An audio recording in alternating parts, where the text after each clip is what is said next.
For today's video nga ay pupunta kami ng temple at wala naman ito sa plano. So naisipan ko lang na sumama dun sa kaibigan ko. Kaya ayun, napayakag ako na pumunta dito sa temple at ngayon nag-abang kami ng bus.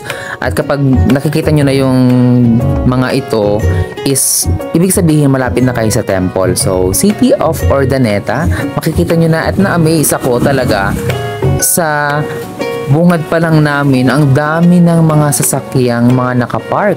At tanaw na tanaw naman namin dito pa lang sa labas ay marami ng mga sasakyan. So yan pa lang, kitang-kita na maraming bisita dito sa pagkakataong ito.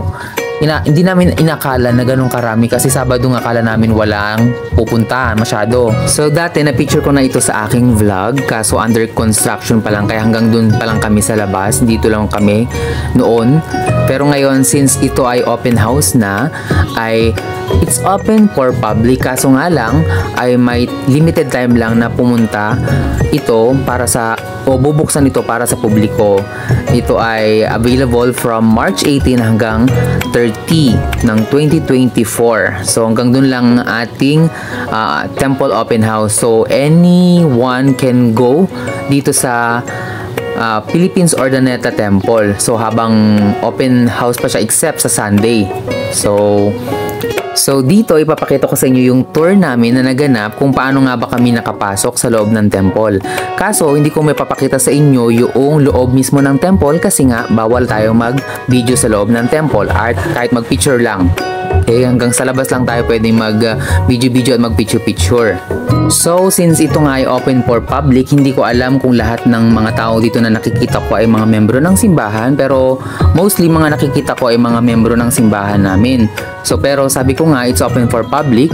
So, kahit anong religion ninyo ay pwede kayong pumunta hanggang doon sa may date na sinabi na open ang ating temple house. Okay? So actually nung una hindi namin alam kung anong gagawin namin ni Crisanto. Buti na lang nakita namin ito si brother. Ito yung nag-guide sa amin. Papasok kailangan makaalis muna yan. Papasok muna yan. Pumapasok na sila. Pagpasok doon, saka ito. Punta doon. May batch-batch pala siya. Galing yan doon. Hindi ka papapasukin kapag hindi ka kasama sa batch at wala kayong guide. Ay, buti na lang may pag-guide tayo. Salamat. May guide yan. Ayan o, kita mo. Sa harap at saka okay po. Forward na po tayo. Ay, sorry. pag dumiretso ka doon, harangin ka. Harangin. VIP po ako, bakit? Sabi namin. Ayun. Dito na tayo. Hindi pa na tayo makakapasok Crisanto pag walang guide. Oo, siyempre may batch yun. Oo. Kasi may nag-explain yata sa loob kasi may parang ito yung nasa Ito yung gagawin nyo lang, parang gano'n. Ito yung mga do's and don'ts, something gano'n. kapag ano doon pakarami naman. Magandang mga unang nag-ano pag umagang-umaga. No, yung mga walang So yun pala, kailangan mo ng guide o ito yung mga yung mga volunteers dito para itulungan ka kung paano yung gagawin para makapasok tayo dito sa may temple open house. So yun nga, sinabi niya, napipila muna tayo dito tapos re-receive tayo ng instruction kung anong gagawin natin doon. So yun, tours begin here, nakalagay dyan. So pumila na kami rito at nakaabang na kami sa susunod na batch. So welcome naman ang lahat. It begins from March 18 to March 30 itong open house ng temple. So everybody's welcome regarding kung ano man ang religious beliefs mo. Once na matapos ang nasabi kong date ay hindi na to available para sa public. Available na lamang ito para sa mga membro na worthy at mayroong temple recommend. So hindi pa ito yung temple. So dito pa lang kami bibigyan ng instruction kung ano yung gagawin namin doon na hindi namin pwedeng gawin. So yung hindi namin pwedeng gawin is mag-video doon sa loob ng temple. So natapos na yung pinanood sa aming video at pupunta na kami doon sa loob ng temple para pumila muna kami. Okay? So mabilis lang naman yung instruction at saka yung sa tour. So habang papalapit na kami sa temple ay yan, ito na kami, ito yung batch namin, ito yung group namin. So almost nga sabi ko kanina, mga member rin yung mga dumadayo rito sa mga iba-ibang lugar din. So pagpasok namin ay susuotan kami ng parang boots or parang gloves diyan sa may paa namin. So Siyempre, para malinis rin yung loob ng temple, kasi baka madumi yung aming sapatos o may mga naapakan kami. So, to secure lang yung cleanliness. So, ganito yung ginagawa. So, naglalagay sila ng parang ganyan. Hindi ko alam yung tawag dyan eh. Oo. Paglabas namin sa loob ng temple ay nakita namin itong mga kakilala namin sa aming estate na mga miyembro na ng simbahan, at yun, medyo nakipag-mingle-mingle po na kami sa pagkakataong ito bago kami maglibot at ipakita ko sa inyo yung ibang mga parts ng facility ng ating Philippines Ordinata Temple. So let's go! Actually, hindi facilities. Ito yung mga ibang part dun sa palibot ng temple, siguro yung may papakita ko sa inyo. So, isa sa mga perks bilang isang miyembro ng simbahan ni Jesucristo na mga banal sa huling araw ay ang pagkakaroon ng maraming kakilala, hindi lamang dun sa, syempre sa lokal ng pinagsisimbahan ninyo, kundi sa iba't ibang panig ng bansa at ng daigdig. Marami kayong makikilala. May mga masiyahin, may mga malungkot din, syempre, mga iba-ibang klaseng mga tao. But we have the same goal na makapasok muli sa Celestial Kingdom, which is na mangyari yun sa pamamagitan ng pag-fulfill namin ng mga covenants and ordinances na available ngayon sa mga templo.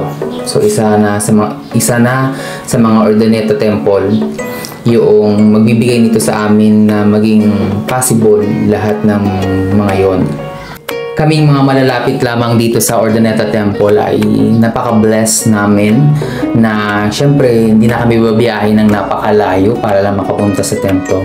At yun nga, nilalapit na sa amin itong mga ito para mas mapag-igihan at makapag-focus kami. Hindi lang magiging dahilan namin is yung pagpunta dahil walang pamasahe or sa financial na estado na ganyan. So ngayon is nabawasan siya ng ilang kilometro, maraming kilometro, at ngayon nilapit na sa amin talaga ang templo ng Diyos para mapag-igin at mapagbuti namin yung makabalik muli sa piling ng ating Ama sa Langit.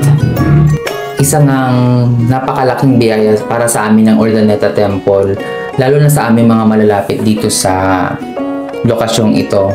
Kasi sobrang tagal namin itong hinintay. Almost 13 to 14 years namin hinintay ito na makonstruct, and finally ito na yon. So mga ilang araw na lamang ay ma-dedicate na ito para maisagawa na namin yung mga ordinances na available dito sa loob ng temple. So hindi ko man may paliwanag o ma-express o ma-explain sa inyo yung lahat ng mga bagay na ginagawa namin dito sa loob ng templo. Pero kung curious kayo, you can ask our missionaries. They can help you with it. Kung may mga katanungan kayo tungkol sa ano nga ba yung mga ginaganapan namin dito sa loob ng temple, ay maaari kayong sumangguni sa mga missionary na merong mga black name tag sa inyong lugar. At ito lang ang masasabi ko, that families can be together forever by these temples, mga ordinances na ginagawa rito. So, ma-share ko na rin sa inyo pala yung mga ano namin dito, mga moments na nagpipicture-picture. Nag-aabang kami kasi or naghahanap kami ng magandang pwesto na mapag-picturean. Kaso nga, ang daming ng tao. So, syempre, hindi mo maiiwasan dito na napakaraming tao. At ito nga, sabi ko nga sa inyo, madami tayong makakakilala dito. Nakita ko yung aking isa sa mga commission ko. And hi, kamusta raw kami? Hello, kamusta ka? So, kitang-kita nyo naman, no? Hindi ko na kailangan magsalita, oh. Kitang-kita naman natin, di ba? So, kitang-kita naman natin. Hindi ko na kailangan magsalita, di ba? So, taga-picture tayo dyan. May share ko na lang rin, no? Noong araw na ito, March 23, 2024, ay pumatak yung bisita rito sa Ordinata Temple ng almost 9,000 people.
yung ano?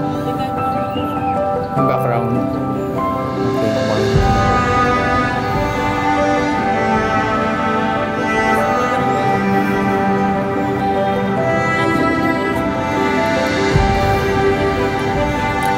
Parang mas maganda yung pag ganito.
So yan, tapos na kami nag-video. Gabi na siya. Ay, Crisanto, wala ka pang ano maganda o pang gabi? Yes. Ako lang po, sir.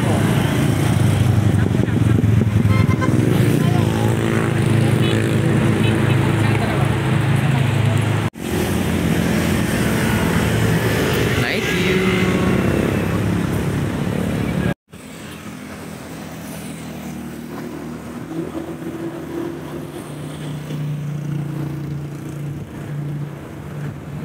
Okay.